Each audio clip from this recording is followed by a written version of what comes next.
retirement involves crossing a bridge. You retire from work to something as yet undefined on the other side. What will you miss as you cross the bridge? There must be something beyond money and health to a good retirement. Dr. Jon Glass is a man with a mission. He's changing the paradigm of retirement. Starting his working life with a PhD in pure mathematics from Cambridge University, Jon knows all about reinvention. Now as a retirement coach, he helps people reinvent their identity to bring joy to retirement. You will pass through a honeymoon period, by definition. And by definition, honeymoons always end. So enjoy it. Spend time rearranging the family photographs and doing the travel you want to do. But be aware it'll finish. We don't know when, but it'll finish. Busy is not always meaningful. What sort of stories will you tell about yourself? Because people are going to ask you, what have you been up to today? And if all you can say is, I turned on the telly or I made breakfast, you won't be proud of that response. Yeah. But if you can say, I helped this person or I wrote this book or something, people, their ears will prick up. When I grew up, people retired at 65. They got a watch. Now, no one gets a watch these days because everyone has a phone. But they got a watch, and then they waited, and they waited, and they waited. Now, this has changed a lot for the positive. When you look at retirement reports from around the world, including the World Population Review, the official retirement age varies across countries. As example, in Sri Lanka it's 55, China it's 60, France is 62 and a half, the United Kingdom is 66, United States has increased up to 66.7, and Australia comes in at a whopping 67. But of course, there's many ways to think about retirement. It's not just about working every single day and then suddenly stopping. People are planning for, I think in a good way, for this phase of life more seriously and with a lot more thought. And even though we are starting to realize that midlife onwards can possibly be the most meaningful and enjoyable phase of life, research is showing that people are still surprised by the experience of no longer being in full-time employment or no longer being relevant because they have left full-time employment. And even though moving to midlife or moving to the third phase of life is often exciting, there's still some unexpected hurdles along the way. Now, for those of us who are in our 40s or our 50s, the idea of retirement might feel like it's a distant concept. But here's the thing. The way you think about it now shapes how you'll successfully navigate it later. And for those of us who are actually approaching retirement in the next couple of years, you're probably wrestling with some questions that you haven't had to face before. From our studio in Jones Bay Wharf, Sydney, here's Pod O'Sullivan with Don't Let the Old Man In, a podcast from the Wisdom Vault. Let's start here. Many people think of retirement merely in terms of financial and investments and what they have when they stop working. Yes. You, however, do it differently. You tend to talk about emotional changes, society changes, identity changes, and indeed you often talk about in retirement as a major transition. How did you come to see retirement as a psychological and emotional change and not just a money change? It really comes down to the way that I reached retirement. So when I finished full-time work, which is more than a decade ago, I was confused and anxious and experienced a lot of emotions because I didn't know what to do with myself. Right. I hadn't any role models. As I've been saying recently to people, I never really saw my grandparents, my grandfathers retire, not even my father retire. So I didn't quite know what retirement was. Is that because they kept working till they passed? Yes, and they died far too young. Right. At around 70. So I never quite knew what retirement was for a male. Yeah. It could be different for a female. So in that spiritual journey I took inside myself, and it did take time and it had its ups and downs, I came to the conclusion, to answer your question, that there must be something beyond money and health to a good retirement. Because, of course, I have an investment management background, so I respect money in that sense. It's good to have the money and you work towards it and you think about how much you need, but I'm not a financial planner. I think it's also critical to look after your health, and this is something men are not as good at as their female counterparts. I think that's critical, and I try to look after my health. So there are those two circles of health and wealth. Third circle, emotions, and I can't find a word that rhymes with health and wealth, so we'll keep going with emotions, is just critically important. So let's unpack a few of those that I've seen in my coaching practice, and we'll come back to that. People's fear of the future. Naturally, it's an uncertain time when you retire. People mourning for the past. If work occupied 4 decades, let's say, for the sake of a number of their lives, of course they're going to be mourning the past, which they can never quite get back. And then there's another aspect, amongst many more, an ambiguity. Who am I? What role do I play? Not only identity, which we'll come back to, but what are my roles? And maybe I'll be a grandparent in the future. Maybe not. I don't know. That's not within my control. But I need to think about these emotional issues. So there's 3 circles: the money, the health, and the emotions. They intersect, they play off each other. They're all critically important. And let's not forget, it's also important how you retire, because some people lose their job, never to get another job again. Well, that's going to stir up a whole lot of emotions of who knows what, resentment, anger, regret. Why did this happen to me? Blah, blah, blah. And there are people who have been dreaming about retirement and they get to it and say, yippee doo-dah. And then there are people who feel that it's a time to transition, and that could lead to part-time work or voluntary work, and that's all well and good. And then there's a whole group of people, these are really interesting, who never want to retire. They are typically self-employed. I know some of these people. And when you prod them, not as a retirement coach, but as a friend, why don't you want to retire?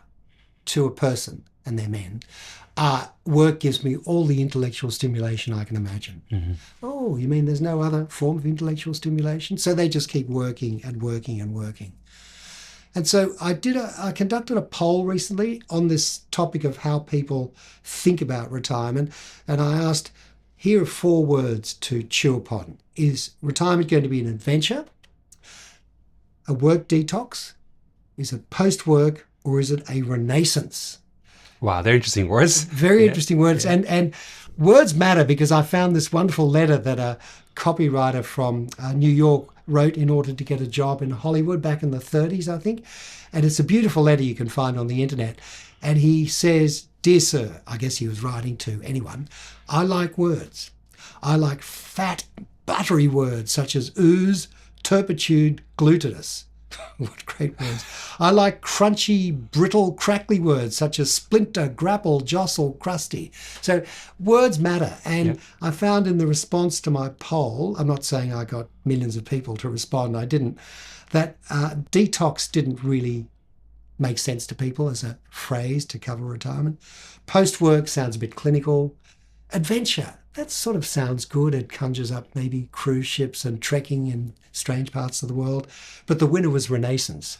And coming back to words, I think Renaissance is so freighted with significance of, I think of Leonardo da Vinci and walking around Florence in 1410. Wouldn't that have been exciting? Yeah. That it appeals to people as the word they would like to use to describe the next phase of their life. I then decided in my retirement, as part of the strategy, to become a retirement coach. I figured I'd learned something about it.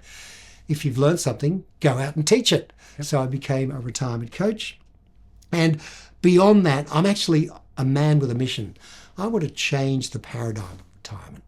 What does retirement mean to people today? What's in the air? What do people think about when they think of the word retirement? They think of golf, chilling out, freedom. And these are good things, well, at least for golf players. But to me, that's a very limited paradigm. It doesn't address the whole lot of challenges you could meet and address as a retired person to reinvent yourself and your identity. And isn't that exciting? So that paradigm shift, I think, is critically important. Yeah. I love the notion of reinvention, because it's something I've embraced my whole life, for better or for worse. I've made a few mistakes while I'm reinventing myself along the way. But in my executive coaching career, I've noticed identity is something that's often misunderstood, or not even misunderstood, not even understood at all. Yeah. And how we become who we are, and how the decisions we make to allow us to become who we are. And it strikes me that a lot of what you do is help people, understand their current set of identity, And then what's the shift required? So I was thinking about before you came in today, classic, you go to a barbecue, you go to a family function, no one knows you. John, tell me about you. I am a, I follow Sydney Roosters or Rabbitohs, or if you're in Melbourne, I'm a St Kilda fan, or if you're in the US, I'm a Republican. Like, the identity is clear what you are. I'm an accountant or I'm a financial planner. But when you move into retirement, a lot of those things are not there. And the shift from I'm clear as to what I do to actually I can be something different. So from your perspective, what are some of the common shifts that people are grappling with, or maybe even starting to understand for the first time as they're contemplating, I'm about to retire? My clients are typically clients who are about to retire. So they're 55 to 60, 65. They're about to retire. So their head is full of ideas. Typical one is, what will I do with all that free time? Will I be bored? That's a very typical anxiety for someone about to retire. And the way I frame it for their benefit is to make the point that retirement involves crossing a bridge. And if you look at my website, it's full of images of Japanese bridges, which Beautiful. I love. Yeah. I love Japan and Japanese bridges. And why do I think that's successful? Because you retire from work to something as yet undefined on the other side. And as a critical part of my practice, I get clients to think about, what will you miss as you cross the bridge, which has a dual significance. You probably won't miss the 4-hour commute or the bureaucracy or the people who drove you crazy at work. That's fine. Okay. Let's talk about what you will miss that you might want to take across the bridge into retirement. Okay. And the one word that always comes up, it's a strange 6-letter word, banter. I'll miss that Monday morning chat about, what did you get up to? And that's very hard to recreate when you're sitting in your kitchen at 9 a.m. on your own post-work. So it's a question of what do you want to take with you, and identity is just critical. You put it beautifully. And I heard the way you explained it. It was almost a sense of answering the question, and which tribe do you belong to? I follow this football team. This was my job. And as a client pointed out to me recently, you still are bedeviled by the question in retirement, because when it comes to filling out a form, an immigration form or a census form, there's always that question, occupation. I've yet to meet someone about to retire or in retirement who says, I'll put retired person. I mean, you can, but it doesn't come across as terribly electrifyingly exciting. Other things that people think about is, will I miss my routine? I had a routine at work. Why was routine at work, getting on the 6 a.m. bus or whatever it was? Why was that important to you? Well, it gave me structure. It was something I could cling to. Funnily enough, it was also something I could whinge about. Oh, God, that 6 a.m. bus, I've got to do it again. Part of the banter. It's part of the banter. Yeah. So that routine is important. And then so critically, and you mentioned this when we talked previously, this whole thing of status, which of course doesn't matter to everyone, but I think it matters to a lot of people. We've got these wonderful acronyms, RDS, Relevance Deprivation Syndrome. That can be a big deal. Yeah. When all of a sudden in retirement, the phone's not ringing because you're not relevant. Another twist on that, which a friend explained to me, is IDS, Importance Deficit Syndrome. I used to have all these people working for me who made me feel so important. Now I'm sitting in the kitchen, sorry to come back to the kitchen, and nothing's happening. I'm not important to anyone. So therefore, do you want to somehow reinvent yourself as important on the other side? In my coaching career, as you know, I did loads of work with CEOs and leadership teams, which is a great experience and great privilege to do it. And I've kept up with many of those CEOs long after they've left the organizations. Yep. They typically say two things. You've already said one of them, but they say two things that really hits them when they leave their big role. Mm-hmm. Now, quite a few of them do lots of other stuff. They have a portfolio career, but the big role is gone. So the first thing that they notice is the cognitive load is not there. That thinking load of solving problems every day and being switched on 6.5 days a week is suddenly gone. Yep. Yeah. and it hits them like a wall, right?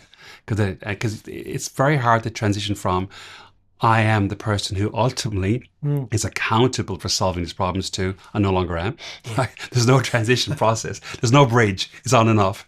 And the second one is what you just said is I used to be very important Yeah. and I amn't. Yep. And even my local barista doesn't even know who I am. Right? Oh, And it's a real shock. Yeah. And whilst many of those folks are clearly very, very intelligent and able to think through the natural process of this is going to change, when it happens, it's a real shock. what kind of cognitive load is involved in straightening up a picture in the hallway or cutting a rose off a rose bush? I don't mean to demean those activities, they're critical, but I'm not seeing a cognitive load there. No. So there's this sharp decline. And it leads me to think of how people, when they move into retirement, and I think you've touched on this, they're just not aware of the dynamics of being in retirement that are so manifestly different from the dynamics of the workplace in the way that you've articulated. And I'll give a couple of examples. I talk to clients about the 6 F's of retirement. F for fear, and I won't go through all 6, but let me go through a couple. One is called the wet leaf syndrome. And this is where it's a male condition where, and sorry to set up a stereotype, but I still think this is the majority of setups in Australia. Yeah. I've got to be careful, but you'll let me take a free pass here. You got a free pass, John. I apologise to You anyone I've deserved it. offended. The husband had a 40-year career and the wife was a homemaker. Fantastic. He finishes his career, he comes home, and he's with his wife very early on saying, what are we doing today? And she has in her mind the idea that she's going out to do the shopping. It's a Tuesday, as she's done for 40 years. What if he's following her through the supermarket and appears to her like a wet leaf stuck to the heel of her shoe? Yeah. Wet yeah. leaf syndrome. Yes. It's a big one. Yeah. And he has to be thinking, if he gets this right, and a coach can help, well, I need to have some independence here. Yeah. Maybe I'll take over the shopping from her. I don't know what the You know, answer is. I've seen that happen, and not necessarily the way you describe it in terms of, one person's had a career and the other person's been a stay-home parent or homemaker, but one person's had a career that involves lots of traveling, Yes. and the other person's had a career that's been at home. Yeah. And because they're at home, they are naturally the homemaker because the other person is traveling, and the career finishes, and by nature, their traveling finishes. Yes. And they've been used to doing 2 or 3 weeks a month internationally or domestically. Either way, they weren't at home, and suddenly they're at home 24/7, 7 days a week. Yes. And Yes. what do I do? What do I And do? you're quite right. They're now following their partner around the supermarket, going, "Why do we buy that? This is cheaper. Why do you choose that brand?" But you also made reference to what might be seen as some of the fringe benefits of a high status job that suddenly disappeared. As clients have put it to me, I used to really enjoy going to the fancy part of the city to do my work every day. Another one said, I used to enjoy going to the shop to buy appropriate clothes for the fancy job I did. Yeah. And you can continue those. You can walk into a fancy part of town if you want, but you're not really part of it anymore. That's right. And yes, you can go buy fancy clothes, and that's a good thing, but what's the purpose of dressing up? So all these things that people feel, and I think a practical way of coming to grips with this is what I say is put up the periscope, look around. What experience did your parents have when they retired? And in my case, I'm not sure I learned very much. That's a pity. Yep. What about your friends? And all of a sudden there's rich pickings. Oh, yes, Bob had a fabulous retirement. Mary, on the other hand, I could see she wasn't happy with her retirement, and get them to dig into it and find out why. And what can you learn from that? Something. So the starting point, it sounds like, is you said lift up the periscope, look around, get some relativity measures, i.e., look at Bob, Mary, Nora, get some ideas. What happens when, going back to the notion of identity, what happens when someone's identity is really wrapped up in what they used to do? Yeah. And they transition to, I'm no longer doing that. How do you help someone to loosen the bonds of that identity, to be able to look on that periscope? Because if your identity is so wrapped up in I am a, whatever the A is, it's very hard to hold up the periscope. Like you have to Yes. loosen the bonds first, don't you? Yes. So in continuation of what I mentioned before, getting clients to think about what they'll miss as they cross the bridge, part of my process, which I call the 4M process, and the first M is missing, the second is measuring, third is meaning, fourth is mastery. It's the meaning component that's the critical one. And when people start to understand what means, what's significant, what's purpose, what's in the Japanese phrase ikigai, the reason to get out of bed in the morning. In retirement, it's no longer got to go and work because I need the money. It's who am I? And so retirement coaching, and you would know this as an executive coach, of course, is a wonderful experience for the person being coached to engage in self-reflection and go deeper into who they are. What are their values? That kind of stuff that's so hard to access. And I think, and you may disagree, very hard to access on your own. But with a bit of help from a coach, you can access those values. And I pair that with what are your needs? What do you need? Not what you want. We all want a happy life, but what's driving you to do the things that you want to achieve?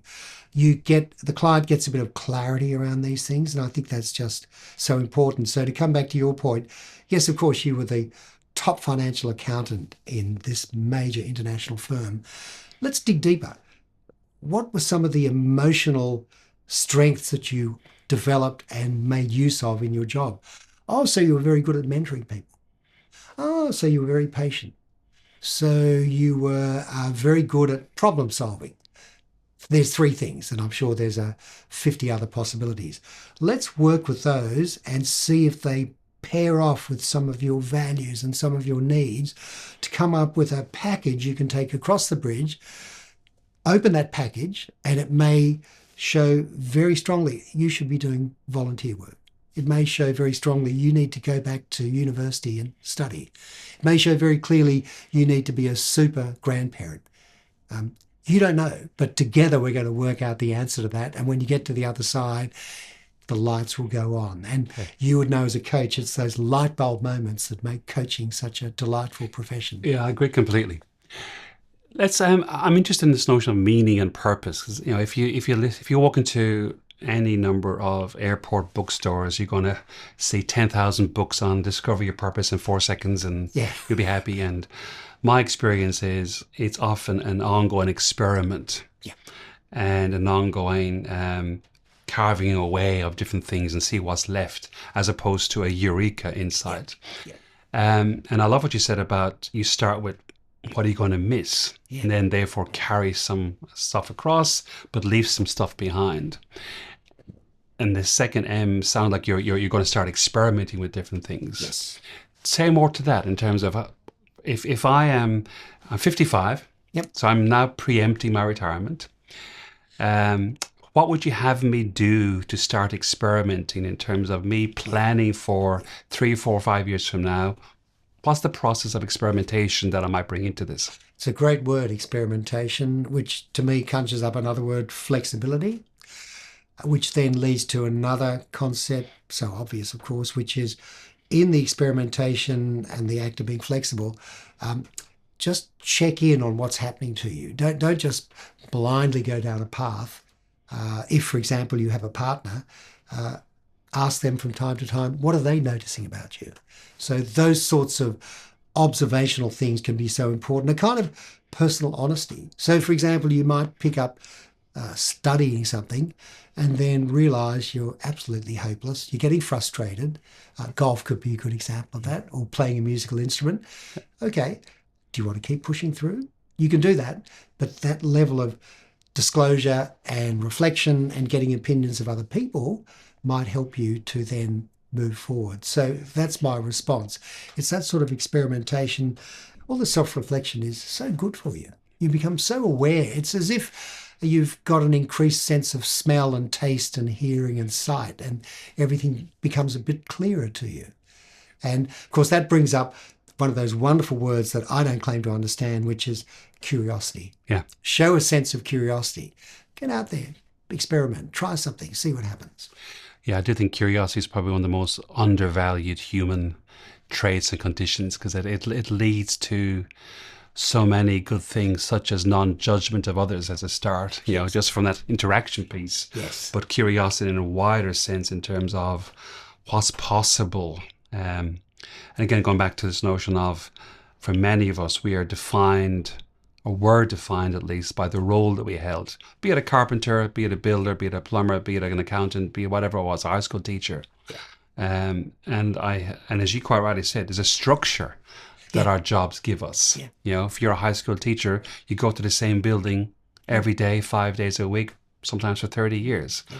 That structure has changed, Yeah. right? The same 100 people who were the high school teachers with you in a large school, you no longer hang out with them every day, right? It's changed. Yeah. But curiosity allows you to go, I wonder what else could I at least try with my structure? What structure can I create? Yeah. Whereas I think if you're hanging out for, I'm waiting for my purpose to reveal itself, you really are stuck, is my sense of the world. Yeah. Building friendship, maintaining friendship, to me is an activity. Friends rarely come knocking at the front door saying, I'm here for you.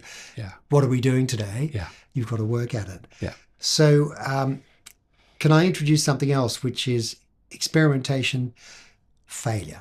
Now, when you're working, you naturally have a fear of failure because failure could have drastic consequences. In retired space, it's not clear. I'm sure there are cases where failure can be very deleterious, but by and large, failure is pick yourself up, dust yourself off, and move on. Whether trying it again, what's the Samuel Beckett apothegm on that? Fail again, fail brilliantly. I'm not quite sure what he meant by that, but he's much smarter than me. But get out there. Don't be ashamed of failing. You tried playing the guitar. You're hopeless. Tell people you're hopeless. End it. Do something else. Yeah. One of my clients came to me with two concerns. One was she was a doctor, as I recall, noticed that her father had a very bad retirement. I didn't go into the details, and if I did, I probably can't remember. But that didn't work in terms of observing what Dad did. She wasn't happy with his retirement, and neither was he. But more cogently and coherently, she had some long service leave and came to the end of it and thought, oh, that wasn't very good. Oh, retirement's going to be long service leave times 30. I'm not happy with that.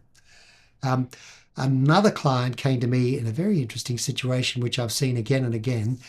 It was kind of flipped in a way because his wife was still going to work. He retired for physical reasons. You know, there are many reasons people retire. He was a man who had to retire because his body gave out and he couldn't do his job anymore. So there he is, about to retire. In fact, he had retired. Wife still working. Ponder. What's my job? What's my identity? What's my role?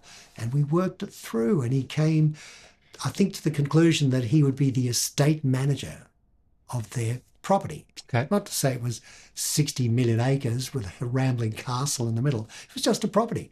But he would be the estate manager. His wife was happy with that. He was happy with that. And the third client experience, which is probably quite particular, this client came to me and said, I want to make sure in my retirement I'm still an interesting person. Oh, what does that mean? Let's talk about that further, because that's a very loaded term. But that was his thing. He wanted to be interesting. I realized only about a week or two ago, and I was really surprised when I realized this. So I'm 55. Yes. And along with my good pal Stephen, we've set up this new business called the Wisdom Vault, and a whole range of podcasts, this being one of them. And I'm also quite involved in my personal life in refugee settlement here in Australia, and Stephen's quite involved in a range of philanthropic work in Singapore and in Sri Lanka and different places. But I realised that my dad retired from the police force in Ireland at 55, and I'd completely forgotten that. And then he set up a business. Yep. small little business. Just he was basically supplying vegetables to restaurants in our local town, and he set up this in our garage in our house. He set up a small little area where he would import vegetables from growers in Ireland, and he would sit there and peel them and wash them and then bag them and sell them to restaurants, right? So it kept him busy. Yeah. Right? But then as he got older, and as Ireland was quite involved in settling refugees, he got involved in refugee settlement. I see. And I suddenly realized I'm living out, I'm not retired, but I'm living out the same age of my life as my dad was without even realizing I was doing that. And I was quite surprised. So to use your phrase, lifting up the periscope, as I realized that, I also went, what aspects of his retirement do I not want to do? Yeah. I.e., what lessons can I learn? Because he would have gone into his life very unconsciously and just did things. And some of it was fantastic. Some of it was less so. His relationship with his grandchildren was amazing as he got older. But his health wasn't. So lifting up the periscope, to use your phrase, has been really surprising for me to realize I'm following a very similar path without realizing I was. At the exact same age. Wow. Now I have a choice to make in terms of how I take that path.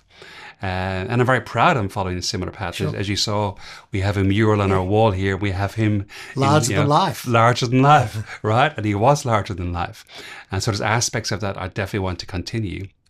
But the conscious aspect, and this is to go back to what you're saying about failure and experimenting, the conscious aspect means you can try stuff, but then be objective about it and realize this is fun, or it's not healthy, or it's not working, or I don't enjoy it. But I have a choice to do something if I want to do something. So let's do something. Yeah. In your experience as a coach over many, many years, would you agree that a good coaching session may well reveal some unconscious needs and biases in the person who's being coached that they would never arrive at on their own, but good coaching can bring it out? Have you had that experience yourself? For sure. Yeah, for sure. And it can happen in between sessions as well, which is equally important.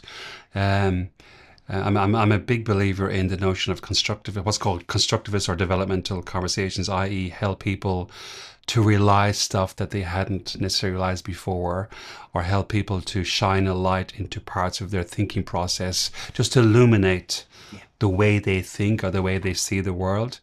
And that's not to suggest that the way they see the world is right, wrong, or different. It's just, let me help you understand the way you make sense of the way you make sense. Yeah. And then you can choose to keep that or not. And you know, the pleasure from working with people, I've been doing this for 25 years, is when they come back in for second or third or fourth, or sometimes 6 months later, and they say to you, I've been thinking about the conversation we had way back in last December, and it suddenly struck me. And they go, wow. Like I was with someone yesterday, because I'm still doing exec coaching, as you know. I was with someone yesterday who works in the healthcare sector. This person has an extraordinary role in helping this healthcare sector look at medical ethics. And they have a very, very important leadership role, helping a whole range of medical practitioners like doctors and surgeons and nurses and hospital administrators deal with really difficult decisions. And so he does it from an ethical point of view. He's a philosopher, he's a medical ethicist, etc. And just my experience of working with him, just to help him understand the way he thinks, influences the way he brings his views to them. And then therefore, is that useful? Or could he be more useful? Or how could he be more useful? And over time, just watching him as a human being evolve the way he thinks, and then the impact he has on the healthcare sector is extraordinary. He was always brilliant, but just the way he can evolve, the way he shows up and the way he views the world means he can behave in ways that are now even more impactful. And so I agree with you completely.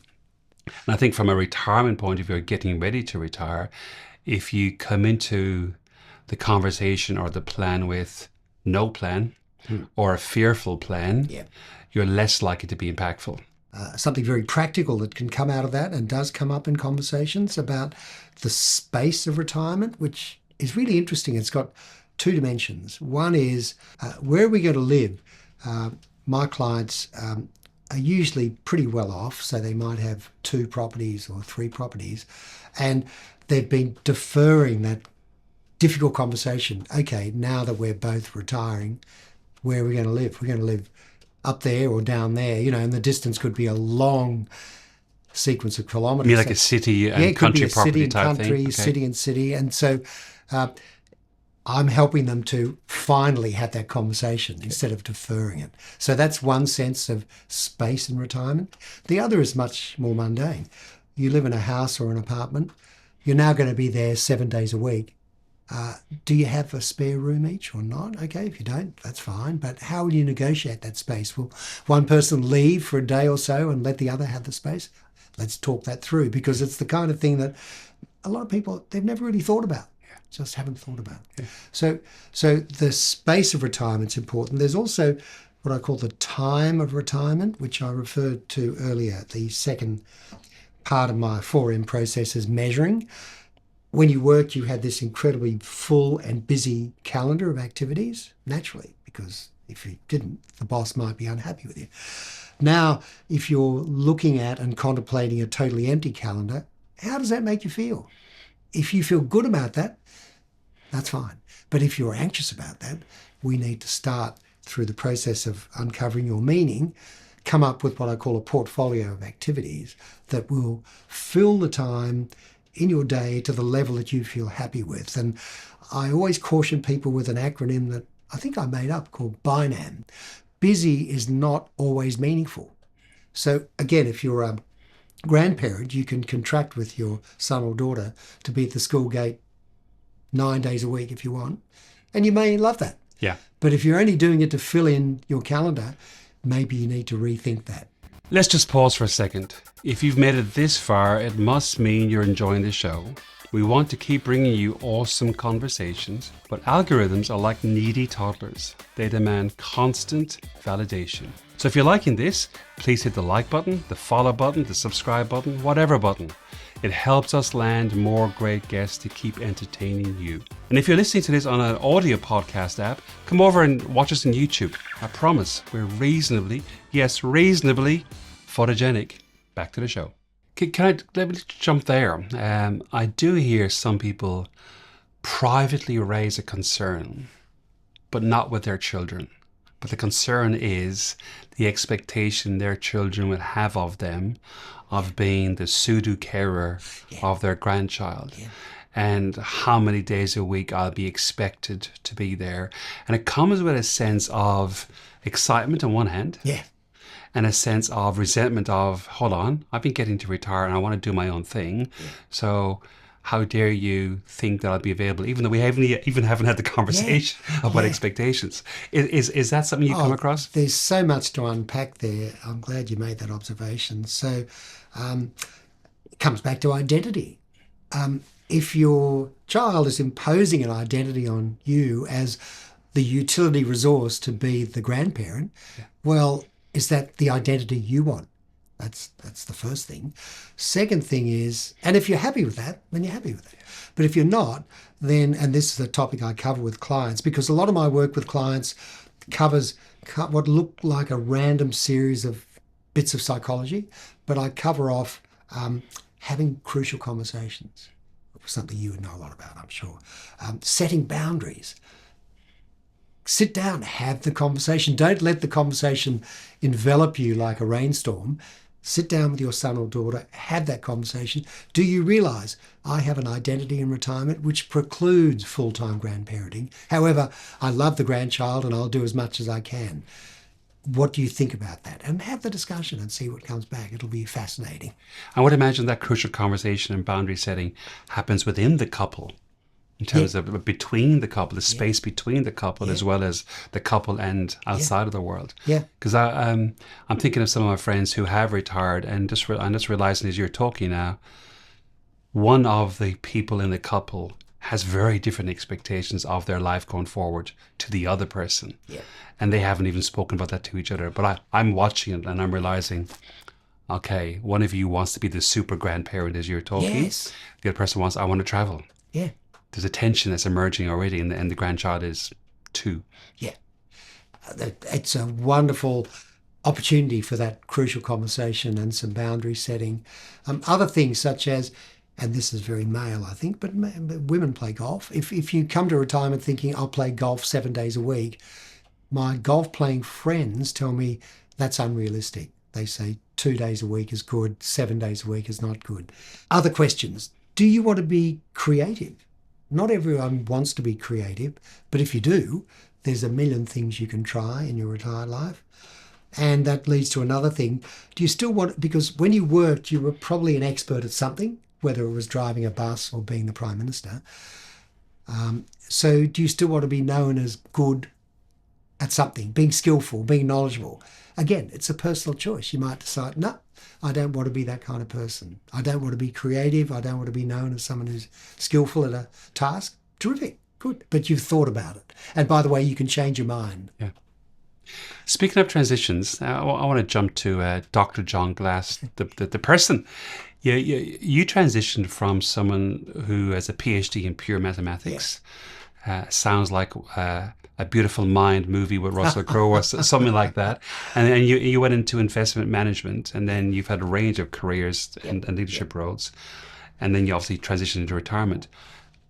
In your own experience, what are those major transitions like for you? Like how did you navigate those major transitions now that you're looking back, like the benefit of hindsight? Yeah. I think some of them were forced upon me and some were voluntary. So an example of a forced transition was that I got to a point in my career as a professional mathematician where I concluded that I wasn't quite good enough to take the next step. Now, I don't feel bad about that because it's an incredibly competitive area where you're pretty much judged on what you're good at and what you're not good at. Right? What would have been the next step? Would have been moving towards being a professor. And I figured, no, John, that's not going to happen. Could I also add the pay scale didn't look all that enticing and, trying to get a foothold in the Sydney property market, even back in those glory days, was not something you'd want to approach with a small bag of money. You wanted a medium-sized bag of money. Yeah. If that sounds grubby and commercial, I don't apologise for that. So stockbroking seemed to offer higher levels of remuneration and more flexible remuneration. Universities have a very pegged hierarchy of salaries. So that was kind of forced on me. Other decisions I made voluntarily. Were they good? Were they not good? Who's to say? That's the thing about looking backwards, and it's a topic I cover in my last session. I do 6 sessions with clients. Last session I cover the topic of regret. Very easy to just sink into a quagmire of regret. Why did I?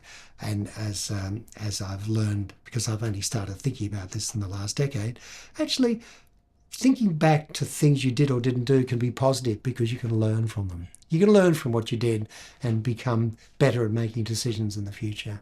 Let's move to friendship. Yeah. This is something that you and I both share as being a very important topic. And I think we both share the same opinion that men are less good in later life at retaining and maintaining, to use one of your phrases, friendships, compared to our women counterparts. Yeah. And there's enough evidence around suicide and loneliness to suggest that might be true.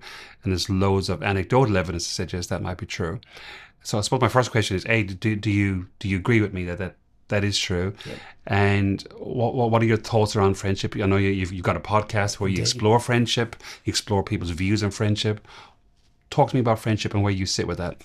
One thing I've learned from male clients as a retirement coach, and this surprises me every time, how frequent it is that the male client will say, my friends are pretty much my wife's friends. So in other words, my wife is friends with XYZ and her husband, we get together as a quartet and we're friends as a quartet. And they almost always say, that's probably not the best way. I'm not always happy with that because I didn't choose that friend. A friend was given to me. So that to me is a very interesting aspect of the way Australian men construe friendship. Yeah. There's also the whole thing about, again, crossing the bridge from work to retirement. Are there any people from your work life you would like to take across the bridge? Not hand-holding, but to become your friends in retired life. Did you even think about that? Oh, no, I never did. I thought those friendships had gone. So there are many ways in which I think men can become better at making friends. And a lovely little acronym I heard recently is the TCS acronym, that you text weekly, call monthly, and see people quarterly. You can throw the mathematics of it out the window, but there's a logic to that, which is keep in touch. Yeah. Make the first move. Rather than waiting for a friend to ring you up and say, what are you doing? Should we go for a coffee or a beer? You make that call or send that text, and it makes a big difference.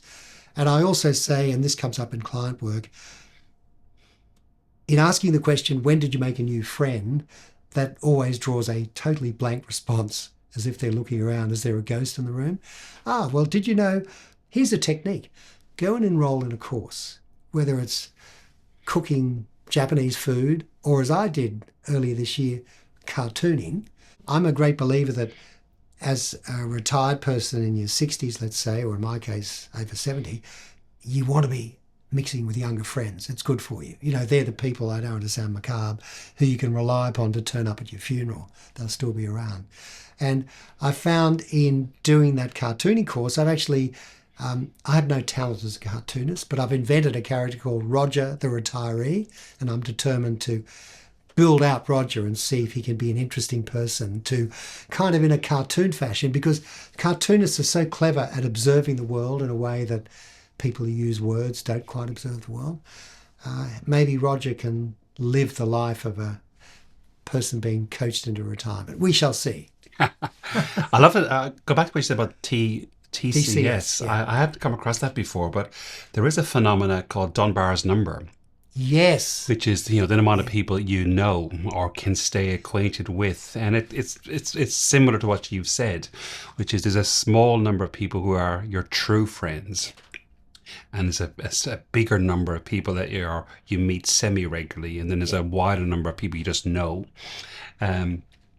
In a previous episode, Michael Bungy-Stainer talked about he has, on his phone, he has color-coded those people. Wow. Because it prompts him to do what you've just said. It prompts him to, have I texted these people enough? Have I called this person in the time frame? Yeah. Isn't that clever? They weren't his words, but it's the same idea. Yeah. Stuart O'Neill has the first mental health-oriented pub in Australia. Up in northern New South Wales. And he talks about who are your beer mates versus your true mates. Yeah. And he talks about the guys sitting at the counter having beer with you, where you're just having a beer. He said, they're not your mates. They're not the guys that you're going to call at 2 a.m. Yeah. They're just having a beer with you. Yeah. And so, I like that idea you just said. This is genuinely a skill, and I'm sure you have it in spades, which is the ability to listen carefully to people. I sit in coffee shops doing my writing sometimes, and I can't help but allow my ear to wander to what's being talked about, not because I care about the people, I don't know them, but because I deeply care about what they're talking about. And there are different ways that people converse. There's the what they call black catting. Do you know that verb, to black cat? Yeah. So there's black, you think that was good. I've done something even better. Yeah. There's the anecdoting, and we all tell anecdotes. We have to tell anecdotes because it's a way of relieving pressure from inside. I think something's happened to you. You need to share it with other people. But it's not often you hear those deeper conversations where you can just tell. I don't know what they're talking about, but the body language tells you two people are listening. One's talking, one's listening, and then they flip the narrative. A hallmark of a good retirement, I think, is you've found your meaning because you understand your values and your needs. You've found your meaning. Okay, now, practically speaking, what sort of stories will you tell about yourself? Because people are going to ask you, what have you been up to today? And if all you can say is, I turned on the telly or I made breakfast, you won't be proud of that response. Yeah. But if you can say, I helped this person or I wrote this book or something, people, their ears will prick up. So I think the stories you tell are critical. And one of my favourite authors, because I'm on the stories metaphor, I'm sure you know this guy, Jon Gardner. Mm-hmm. Yeah, he writes beautifully. And in one of his articles, he has this wonderful phrase where he talks about barnacles, and he talks about them endlessly. You know this one. And he makes the point that some people he's met seem to have elevated boredom to a high art. And boredom, as I said, earlier, it's one of the fears of retirement, particularly because retirement can last for 10,000 days. And as a client put it to me, he's about to retire. He's not worried about the one day out of 10 where something exciting will happen, getting on a plane or meeting a new friend. He's deeply worried about the 9 days out of 10 where nothing will happen. And what's he going to do? And that's where the mobile phone, which was your friend when you worked, because it showed how important you were, it was always going bing, bing, bing, bing, bing with mails. It's now empty. Yeah, correct. Now in retirement, it could be a destructive tool in your boredom phase because you're just looking on WhatsApp and It's telling you what's your next medical appointment, and that's it. Yeah. Going back to rituals, you talked about TCS as being one potential ritual, and I really like that because it gives a structure. And as we said before, work gave us a structure. I think the idea of joining a cartoon class or joining it's going to sound, for some people, that's the last thing I'd ever want to do, joining a book club. Gives a structure. Now, the reason why I raised that specifically is I set up a music club 10 years ago where we go to a gig every single week. We're still doing that 10 years later. We did that all through COVID during lockdowns. We just did it by video. From that original group has emerged a smaller movie club where we go to movies once every 2 months. And separately, there's a book club, which I've just joined recently. And I've been hesitant to join it the whole 10 years. And what I've realized about that particular small group is the group reads 4 books a year. So it's 1 book a quarter. Yep. And so far, I'm now into my 3rd book with this group. I would never have picked those books. One of them, I wish I had never had to read it. But the other 2, I'm going, I would never have picked this. This is really interesting. But the more important thing is the dinner that we get to go to where we then discuss the book. That's one of the highlights of my quarter. Yeah. It's not about the book. Yeah. It's just the dinner. Yeah. We have such fun.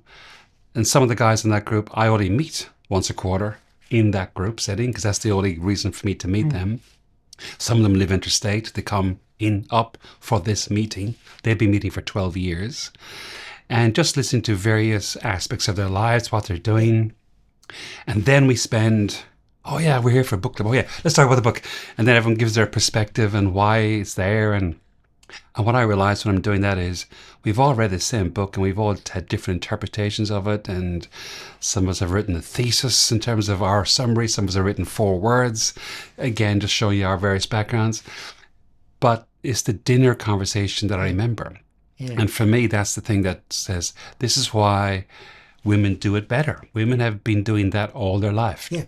And it's not the knitting club, it's not the book club, it's the conversation. It's the conversation. That's important. Yeah. And can I ask you, with your music club, your movie club and your book club, are there any women in those clubs? The music club, yes. There wasn't originally. Originally, I set it up as 10. I invited 15 guys from various parts of my life. And over the years, that's evolved dramatically. And so the answer is yes to your question. The movie club doesn't tend to be, albeit everyone in those clubs, all of us get together with our spouses and partners in different ways. And other friends come in and out. But the formal movie club doesn't, and the book club doesn't. But the music club does. I raise that because I omitted to make another point. I think it's good in later age to have younger friends. I think it's good to have friends of the opposite gender. And I think in 2025 that's now permissible. Maybe it wasn't permissible 50 years ago, and it is, because you get a different kind of conversation.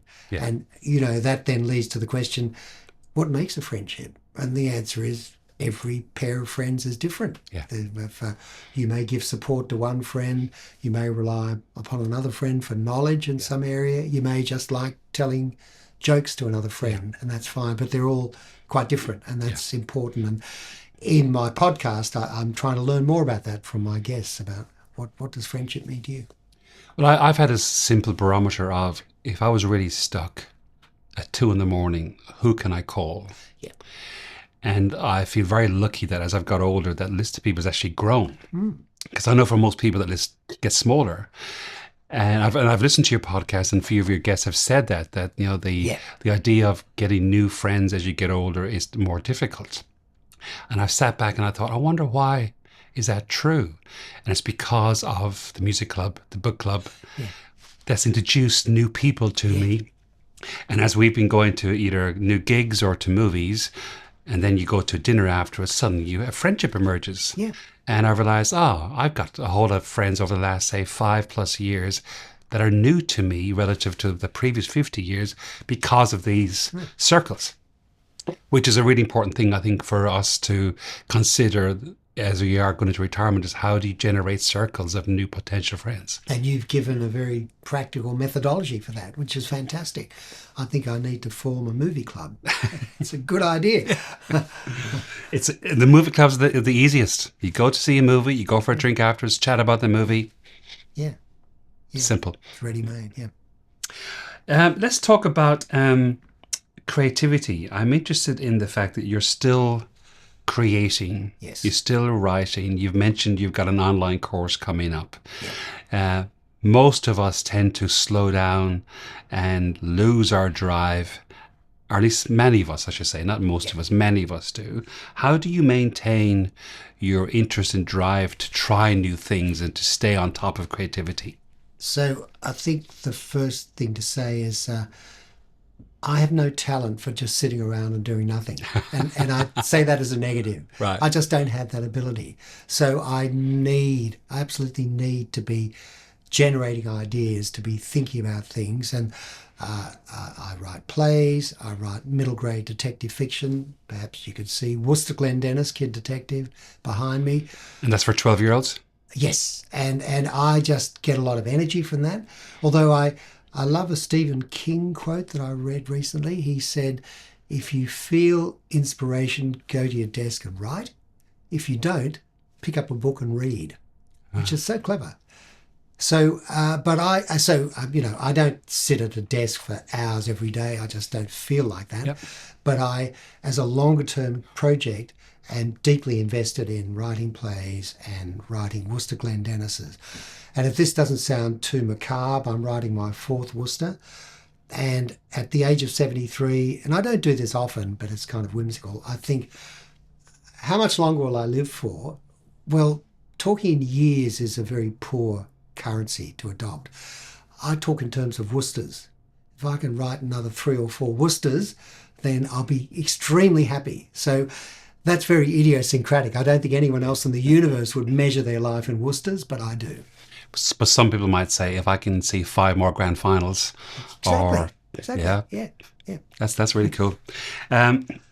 So being busy, being creative, being involved in projects is one way that you're staying young. What else are you doing to stay young? Well, firstly, I'll say I own up to being old. I'm 73, and therefore, by definition, I'm happy to call myself old. And I saw a study not so long ago where some psychologists went around and polled people and asked, okay, write down your chronological age and write down how old you feel. And the median difference was 8.5 years. Okay. And in which direction? Very good point. Younger.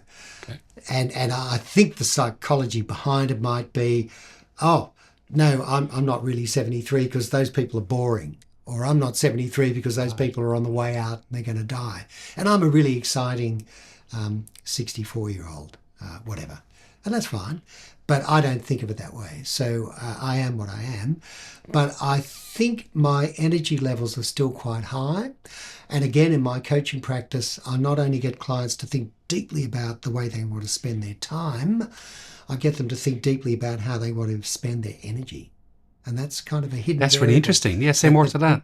People don't think about that very often, but you're only granted a certain quota. I mean, we all get tired at 11 at night or 3 in the morning, I don't know when. And so the question is, in the sense that all the clients develop a portfolio of activities, that's the final bit of the work we do together, playing the flute, looking after the grandchildren, water skiing, talking to my cousin, whatever. Okay, let's look at that list and see, is that how you want to spend your time? Only you know the answer. I don't know the answer. And can you see your energy being used appropriately? If you get huge benefit from spending energy filling out your tax return, well, good luck to you. That's fine. Good.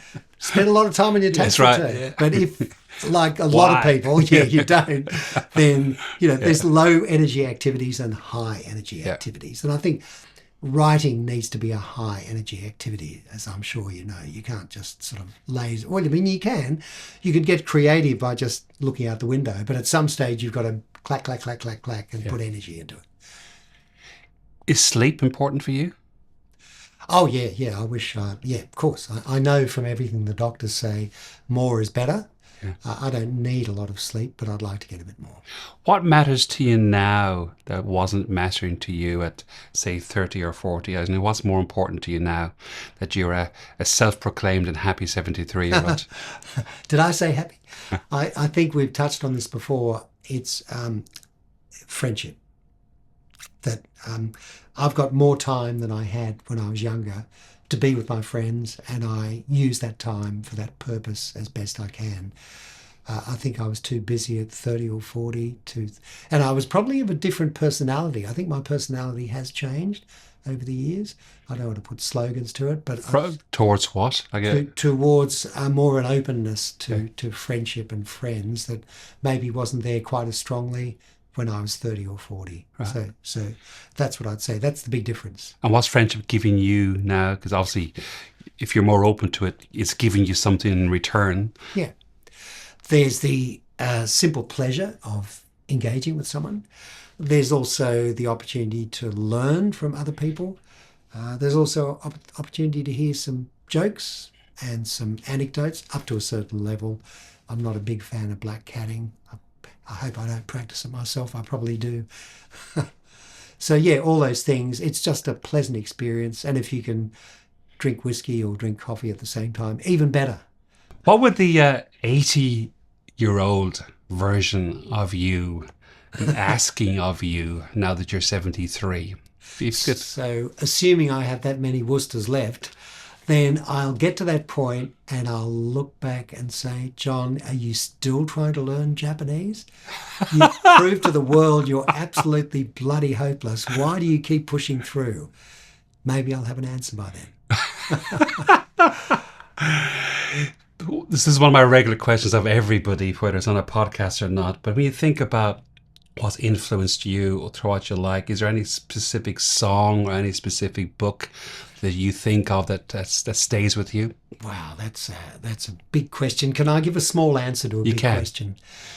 Recently, and this relates to my cartooning activity, I picked up a book I think called Making Cartoons, great title, by a guy called Scott McCloud, who is a guru, influenced by the real guru, Will Eisner from Mad Magazine. You're probably too young to know Mad Magazine. And it's a brilliant book because it delivers what it promises. So many books don't deliver. They're kind of skimpy and they don't have much to say, and they've been put together perhaps to make money or as a vanity project, and there's nothing wrong with that. I've been engaged in vanity projects. But Scott's book is like an absolute treasure trove of all the wisdom he's accumulated, and I read it and reread. Oh, okay, I never thought, oh, that's really good. Oh, that's good. So to me, that's a winning book. Yeah. Dr. Jon Glass, it's been a pleasure having you this morning, chat to us about all things retirement. Any final comment or wish or exhortation for our listeners? Can I finish with something that I think is trendy? I've got some retirement hacks for people to think about. Please. Hack number one is you will pass through a honeymoon period, by definition. And by definition, honeymoons always end. So enjoy it. Spend time rearranging the family photographs and doing the travel you wanted to do. But be aware it'll finish. We don't know when, but it'll finish. Second, we referred to before, be flexible. But I say it with particular mention of the fact that you'll be largely your own boss. So, pick up something, try it. Doesn't work, we talked about it before. And then finally, something very obvious, going back to the three circles of money and health and emotions. Sadly, there'll be early years where you're healthy and later years where you're not. I don't think it happens the other way around. I'm not sure, maybe it does, but I've never heard of that. So guess what? Exploit those early years, just push hard to do everything you want to do and then move to the next phase. Fantastic. Pleasure to have you here. Oh, thank you so much. I really enjoyed it. The message I took from Jon is that a successful retirement requires attention to 3 interconnected areas: wealth, health, and surprisingly, emotions. He says that most people focus only on the first 2, health and wealth, neglecting the critical emotional dimension, including fear of the future or mourning of the past, and the ambiguity of the new identity as it is shaping. Now, I find that really interesting because I haven't got to this stage of my life yet, but I won't take long to start planning for it, so I'm glad I chatted to him. For me, as I've been thinking about his conversation, 3 key points that I'm reflecting on, and is an experiment that I'm definitely going to play with after his conversation. The first point for me was the notion of identity crisis is universal. This is not unique to any demographic, any specific gender, any specific country. But the loss of work-based identity, i.e. I'm an accountant, I'm the CEO, I'm a teacher, I'm a plumber, that creates a vacuum. Forms that we fill in still ask for our occupation. Social situations still ask us to tell people what we actually do, making the notion of being retired feel inadequate or at least uninteresting. I know from folks who work in the corporate land, the cognitive load of their role suddenly changes when they leave that role. The sharp decline in daily problem solving and mental challenges often hits former executives really hard. They suddenly realize, oh, I've got all this mental space and all this capacity that I'm not using. What do I do with that? Straightening the pictures at home or gardening doesn't quite replace the intellectual stimulation of figuring out the next budget or solving complex problems that they were doing 6 weeks ago. Which leads to the bridge metaphor, this notion of crossing a bridge from something to something else that's a little bit undefined. And the question is not what you're leaving behind, but what you'll miss that you want to carry with you, such as key relationships, such as key routines, such as intellectual stimulation, and a sense of purpose that many of us had because of work. Our purpose was defined by work. That no longer will happen. So the notion of identity changing, the notion potentially of a crisis as we figure out the new one, that's a universal idea. The second thing that struck me is the honeymoon period is temporary. Every retirement begins with a honeymoon phase of freedom, excitement. Maybe I'm enjoying drinking champagne in the swimming pool at 2 p.m. instead of waiting for Friday. But by definition, honeymoons end. And awareness and preparation for this transition is essential to avoid any kind of a slump. Jon talked about a 4M process, this notion of M for missing, like being clear of what you'll miss, M for measuring how you spend your time, i.e. getting your routine organized, M for meaning in terms of what's my new sense of purpose, and M for mastery, which I really liked. What are the new skills or the new areas or the new domains that I want to get into that I can become proficient at or maybe even master? Because that is not just part of who I was. It can be part of who I'm becoming. And then the third thing that really hit me as I was talking to Jon, and that is relationship dynamics shift dramatically. He describes this notion of wet leaf syndromes, where partners who have previously had very separate routines, maybe even for decades, suddenly find themselves living together nonstop. Crucial conversations and boundary setting becomes essential within the couple arrangement or with any kind of adult children, so we don't just hang out like wet leaves. The part of the conversation that really hit me was this notion of grandparenting. How do we have a conversation around what is expected of us as grandparents now that we have all this free time in our hands, and setting an expectation and a boundary around that. And then the last part around relationships that really hit me as being important is this notion of how to maintain friendships. Jon suggested creating a structure to follow in order to maintain friendships. Call people, meet people weekly or monthly or quarterly, but set up a structure to suit yourself. One of my friends recently told me he has started celebrating his friendiversaries, where he and a specific friend who've been mates for a long time will go away for a day or two to celebrate their friendship. He says they come back even better friends as a result. And I love that idea because you're not going to do that with everybody. You're going to do it maybe once a year, but it reinforces the importance of friendship, particularly in that third phase of life. So moving on to the experiment that I'm going to take, and I encourage anyone listening to try it as well. I'm going to interview 3, 4, 5 people about their pre-retirement experiences, like what they're thinking of now. I'm going to talk to them what they're planning.